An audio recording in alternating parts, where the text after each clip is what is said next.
Welcome to MMA Fight Night. Dana White thinks it's time for Clay Guida, Anthony Smith, and Chris Weidman to hang up their gloves after their tough defeats at UFC 310. He also shared his fiery reaction to Morab's heated altercation in the crowd, and even snapped at a reporter over a question about Kron Gracie. We had a couple losses for some veterans, Clay Guida, Chris Weidman, Anthony Smith. You know, you've made it known that you thought Chris should have hung it up a couple fights ago. Anthony, you know, couldn't really hold in the tears when he was walking out, and then Clay is, I think, 40-something. What do you do with those three? They all retire tonight. Yeah? Yeah. So you won't offer them any more fights, or you'll just kind of... They should all retire tonight.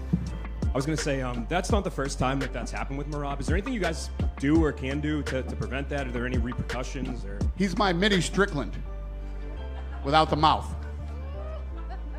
What do? Let him buy the pay-per-view, I guess. I mean, I don't know. You can't keep fighting with fans. It's going to cost you a lot. You can do it. It's going to cost you a lot of money, right? And, you know, I don't know. Listen, man, I say it all the time. We're in the fight business. This happens. We got to deal with it. And then what did you make of the Kron-Bryce Mitchell fight? Because in Kron's last fight, you were pretty critical of him. You said it was limited. Even Kron said it was the biggest mistake to kind of come in with one tool. Bryce knocked him cold with an elbow off the top. So just what did you make of Kron's performance and his future with the company? So wait a minute. What's your question? So you're asking me, you're saying Kron looked really limited last time he fought, and he looked limited tonight.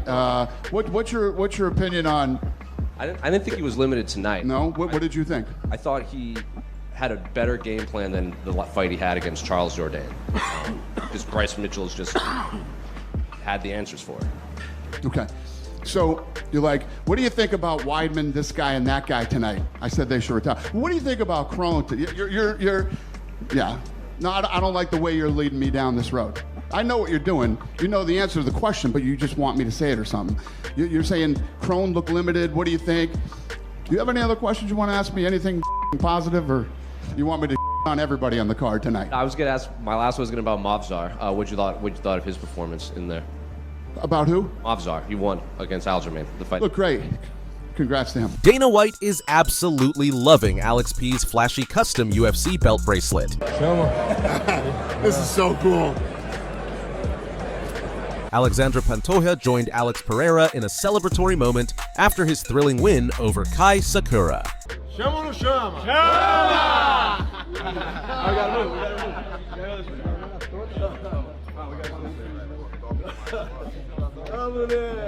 Ian Gary insists he doesn't feel like he truly lost to Shavkat Rakhmonov. He also shared his thoughts on the bizarre moment he had to change his shorts mid-fight. I don't feel like I lost. Does that make sense? My hand may not have got raised today, but my energy did not lose. I went out there against the scariest man in the division. You guys all have heard about this. Everyone turned him down. I showed up on short notice. I saved this event. I saved 310, and I gave a show to the fans today. When at that point did that man look like he was going to finish me? Twice I had submissions on. Twice he was worried. On the feet, he didn't have that much success. I feel like I was winning the battles on the feet, hence why he kept shooting. For me, it's constant growth and evolution. And as you rise up the ladder, you look at the fight with Neil Magny, domination from start to finish. You look at the fight with Neil Magny or with Jeff Neal. I went out there, I beat a man who hits like a truck. I beat him clean, I beat him efficiently, and I did it well. MVP, no one likes to strike with that man. I went out and I clinically dismantled his striking, caught his kick, took him down, controlled him. Now I went out here against the scariest man. I'm fighting all the people. People don't want to fight. And people are turning me down left, right, and center. I am nothing but a gamer. I have nothing but respect for everyone that I work with and everyone that I fight. I will be the champion one day. Today is a testimony to how hard I work, how talented I am, and that guy, 18-0, 18 finishes before this fight, came in, didn't look like he was that boogeyman today, did he? Did he look the same? We've never seen a fighter have to change their shorts in the middle of the fight. So I didn't see it or feel it. What happened? It looked like there was a rift down the back of your shorts. Guys, you guys are lucky you didn't get a show. You're lucky I'm wearing pants. Well, the broadcast had a lot of commentary. Yeah? Hey, look, you guys might have got a lot of views. We're in Vegas after all. You guys, I got some money out of you guys for that. No, but look, it is what it is. I mean, I don't know what I can do about that. Do you know what I mean? That happened. They came into me. I was like, what happened?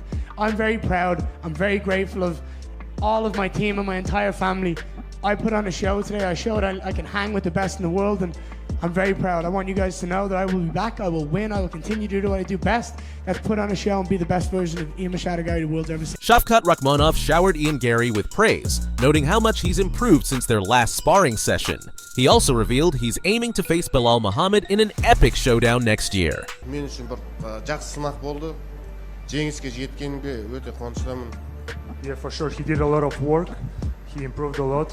It was a great opposition from him, and he's someone who didn't lose for a reason, and it was a great experience for me. Alexander Volkov is fuming over his split decision loss to Cyril Gane, claiming he was robbed. After the fight, he told the media, "It was a decision for sure. I don't know what we're going to do with the decision. I'm absolutely sure that I won the fight. I did much more than Gane in all the fight. I do not know who scored this fight with him, who are the judges, how they decided this. I don't see any damage from him to me, and I don't understand why he won the fight. I saw the eyes of his team and they didn't expect this. They didn't expect the decision and he was upset. So, my respect to Cyril Gane. He wasn't like a guy who just walked out from the cage after the decision because he didn't feel this too. Nothing bad to my opponent. I just don't accept with the commission. I can't agree with this. The same judge who judged boxing and MMA and absolutely doesn't understand. I don't know how it's possible. This is the fighting capital of the world, the UFC for sure. And I don't want to say about all the commission for sure. I know it works with good professional guys, but how is it possible the same person can judge two different kinds of sports and she have absolutely bad decisions in one? I don't understand how a person that is not professionally learned in this sport can either not be requalified to judge this sport or just not fired. On Dana White approaching him after the fight, Volkov continued. He said, "Sorry for my English, I was f***ed up with the judges, kind of this. I appreciate it to the bosses of UFC. They saw everything with their own eyes and they have a similar opinion, but they can't influence the commission. It's kind of a weak point in all of MMA sports, maybe in boxing too, because sometimes we're watching the boxing too and see some decisions. But in MMA with just 3 rounds, you know, we did so much in the camp and gym to promote this fight. Everything. I'm feeling this. Just after the woman who I don't know if she's working on her skills to judge the fights, or she just sometimes comes to watch the fight because she likes it and gives the victory wherever she likes. Maybe she more liked the body of Cyril Gane. I don't know why." Demetrious Johnson shared his live reaction to Alexandre Pantoja calling him out during last night's event. This fight is special for some retired fight. He don't fight anymore. He retired this year, but this is something message for you, Demetrious Johnson. Who, I'm me? the GOAT here. My If you black want thing to come out be of the time. GOAT, come back. Sir, congrats. Why would I do that? Boys. Bank account sitting nice and good. 38 years old, 11 consecutive title defenses. Champ ain't coming back.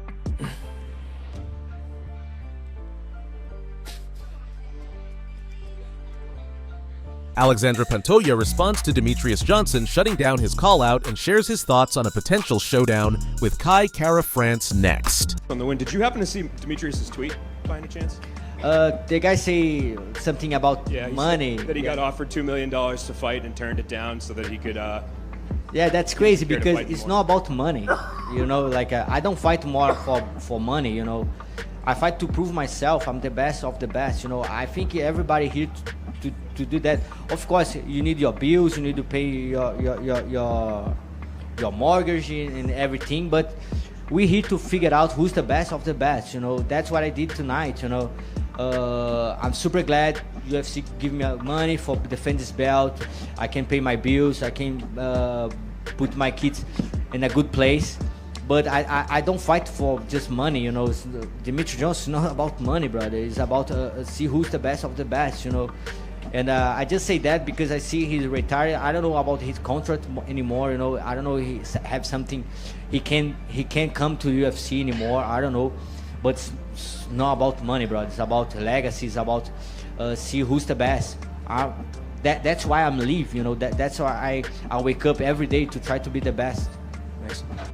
Obviously, Kai Kara France was just mentioned, and I know that's technically a rematch because of the Ultimate Fighter matchup, but would that be the next best option for you given just what you've done with the division? Like I said, Kai Kara France is a huge fighter, you know. That's someone I want to fight, of course, but like I'm not the matchmaker, you know. I'm here, give me a name, give me a time, and I fight to wherever guy all across the world, you know. Give me the Jon Jones, give me a little time, I can fight with him, you know. And that's what I want. I want to be the best flyweight, you know. And UFC give me that opportunity, you know. UFC give me the opportunity to show all the world how good I am. Ian Gary took to his Instagram story to reflect on last night's loss, declaring that this fight proved he's among the best in the world, and he's confident he'll become a champion one day. So, I want to say I love all the support. I appreciate you. 25 minutes with the baddest man in the division. When everyone was afraid to step up and step in, I did. And I showed the world that boogeyman, that people that they think's the scariest man in the division, he's human. He's human, and I nearly beat him. He's human, and 2.5 minutes of that fight, and it changes. From someone who's a dominant grappler, who nearly finished him? It was the striker. Oh, listen to this. I love you all. I'm going to be a champion. And this fight only further affirms me that I am one of the best in the world. I'll see you all in 2025. Ian also shared this on his Instagram, writing, "Short notice against the boogeyman, and I took him to places he's never been before. It's my job now to grow and evolve. I will see that man again, and I'm excited for that day." Shavkat Rakhmonov also teased that a rematch with Ian Gary is bound to happen in the future.